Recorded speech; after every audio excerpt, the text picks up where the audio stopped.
A pile of papers is thrown onto the table, but Catherine notices that the important data on the papers are covered by black bars. Her white colleague doesn't forget to use this opportunity to tease her, "You are not qualified to read those data."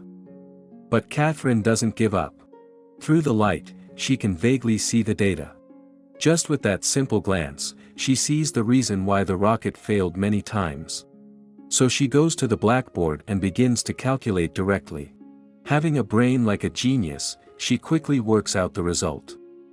But at this time, she cannot hold her pee any longer and has to run a kilometer away to go to the colored bathroom.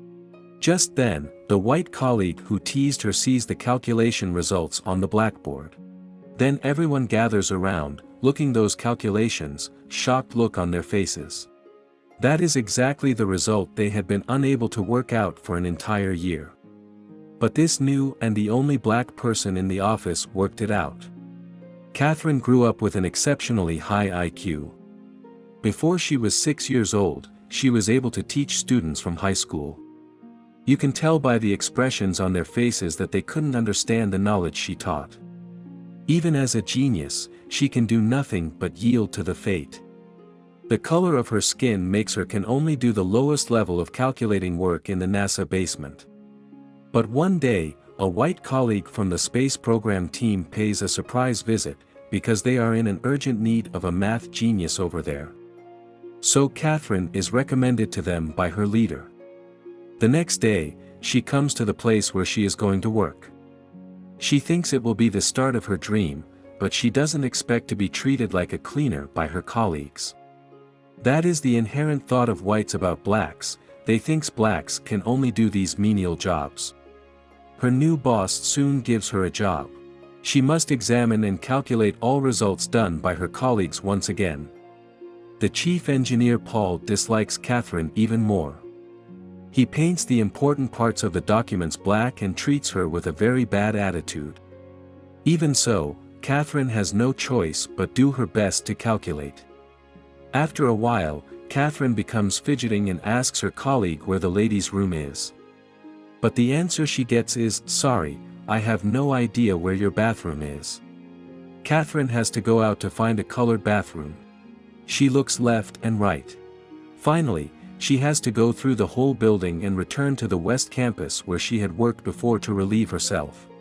But even when she is in the bathroom, she can't slack off and must continue her accounting work. After relieving herself, she doesn't have time to catch her breath because she has to run back to the office immediately. But even if she runs with all her might, it will take nearly an hour each time. After working overtime for a few hours, she takes the data to her boss, but the boss directly throws it into the trash can.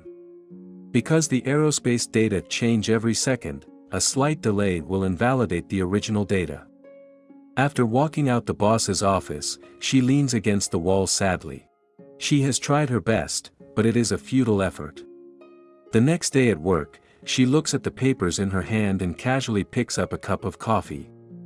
But when she turns around, she finds that all men in the office are looking at her in a strange way. Before long, a new coffee pot appears next to the coffee machine, with a sticker on it saying, "Colored."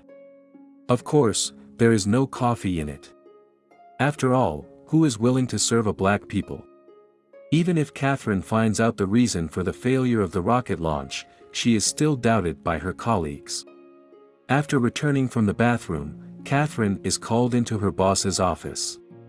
The data are all confidential. As a black person, she cannot have the access to them. Facing the doubts of her boss, Catherine has to say that she saw the data through the light. The boss doesn't get angry when he finds out, but orders Paul not to blacken Catherine's data in the future. With the appreciation of her boss, Catherine works even harder. However, in April 1961, the Soviet Union successfully launches the world's first manned spacecraft, humiliating the United States in this space race. Her boss immediately asks everyone to give up their rest time and work overtime to launch American rockets into space as soon as possible. When everyone is working overtime, a stack of documents is thrown directly before Catherine. Paul asks her to finish it before getting off work. But Catherine wants to pee again. She has no choice but to run to the colored bathroom a kilometer away in the heavy rain. Even in the bathroom, she cannot stop working. Looking at herself in the mirror, she can only accept it silently. When she drags her wet body back to the office, her boss is angry because he couldn't find her. He questions Catherine, where has she been? Catherine says she has been to the bathroom. The boss believes that Catherine is lying to him and just finding an excuse for her slacking off. At this moment, Catherine cannot suppress her emotion any longer and roars. Why do black people need to go to the bathroom a kilometer away instead of here? Why are black paid less than white people? Why black people are not allowed to drink coffee in the office? After saying that, Catherine just wants to get rid of the faces of those hypocritical white colleagues, so she packs up her stuff and leaves. Her boss approaches the coffee pot and tears off the sticker saying, "Colored." The next day he gathers all employees and separates them into two parts according to their skin. Then he takes a steel bar and smashes the sign saying, "Colored Ladies' Room." When the sign falls down on the floor, the boss says to them, "There you have it. No more colored restrooms. No more white restrooms. Just plain old toilets. Go wherever you will please. Preferably closer to your desk."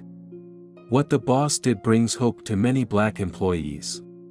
Finally, in May 1961, after making arduous efforts, the United States successfully carries out the flight test of its first manned space. Next step is to send astronauts into space. But sending astronauts into outer space requires more accurate calculations. A slight deviation of a few millimeters will cause astronauts to burn up in the atmosphere. But Catherine's calculations cannot keep up with the changes.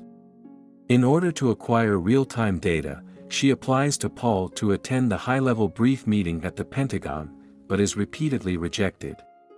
This time she applies directly to her boss. The boss asks Paul why Catherine is not allowed to attend the meeting.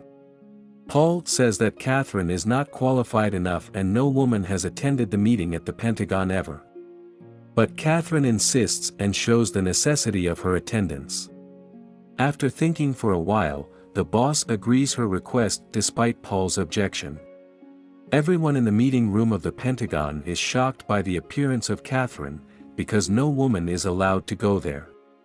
But they will soon be impressed by Catherine's performance. The boss asks Paul, what is the speed of the capsule's orbit? Paul fumbles through the documents for quite a long time, but cannot utter a word. 17,544 miles per hour, at the time the rocket delivers the capsule into low space orbit. The officers on the side asks, when can the landing site be calculated? Looking at the questioning eyes of those officers, the boss feels embarrassed. He can only ask Catherine for help. In front of the blackboard, Catherine's genius brain works fast and soon she lists some advanced formulas. Within a few minutes, the landing coordinates are accurately calculated, which makes the astronaut John totally believe in Catherine. The chief engineer Paul, sitting there, feels humiliated. But not long after Catherine is removed from her post because NASA has bought a latest computer. That supergiant is able to calculate tens of thousands of data in a second. Its existence makes Catherine's work useless. When she is leaving, her boss sends his assistant to give Catherine a gift. It is a pearl necklace. This means he doesn't want to do it either, but there is nothing he can do about the arrangement from his superiors. Catherine goes back to work with black colleagues. Although with less pressure, she is not happy at all. Soon it comes to the day of the rocket launch. Everyone is looking forward to it. But the boss finds that the coordinates calculated by the computer are wrong. He informs John immediately, who is about to board the capsule, of the problem. John suddenly feels panicked. You gotta be kidding me. Let Catherine check the numbers. If she says they are good, I'm ready to go, and if she says no, I won't go. The boss hurriedly sends someone to find Catherine. The white colleague is holding a very important document that will determine whether the rocket can be launched or not. He takes a shortcut and runs fast to the basement. He is going to find Catherine, because only Catherine can accurately calculate the rocket's landing site. Through Catherine's genius brain, the coordinates finally come out. She carries the document across 1 kilometer to the launch center. After receiving the document, the colleagues in the center shut her out of the door. Catherine lowers her head in disappointment and is about to leave. As a black person, what can she do? Just then, however, the door suddenly opens. It is her boss. He calls Catherine, gives her the ID card and invites her to witness the launch of the rocket. In the launch center, looking at everything before her, Catherine feels very excited. The landing site is calculated by her. She is confident that her calculations have no problem. Her results even have more decimal points than what the computer calculated. It is after receiving Catherine's numbers that the astronauts can board the capsule peacefully. The rocket is successfully launched into the space. But after flying for 2 orbits of the Earth, a problem occurs. There is also a problem with the heat shield baffled during landing. Fortunately, there is no danger and the landing site is exactly where Catherine has calculated it to be. When everyone is cheering, Catherine decides to leave. The boss notices and calls her. Catherine is left to continue her work in the space department, where she becomes a representative of the black population. There are many other people like her in the movie, who broke racial discrimination with their knowledge and dignity. Her best friend Dorothy becomes the first African American director of NASA and Mary becomes the first African American female aerospace engineer. Catherine herself returns to the space department, as a part of the next moon landing program. Paul, who was always targeting her, also changes his view towards her. He even pours coffee for Catherine. This is the end of the movie. And it is based on a true story.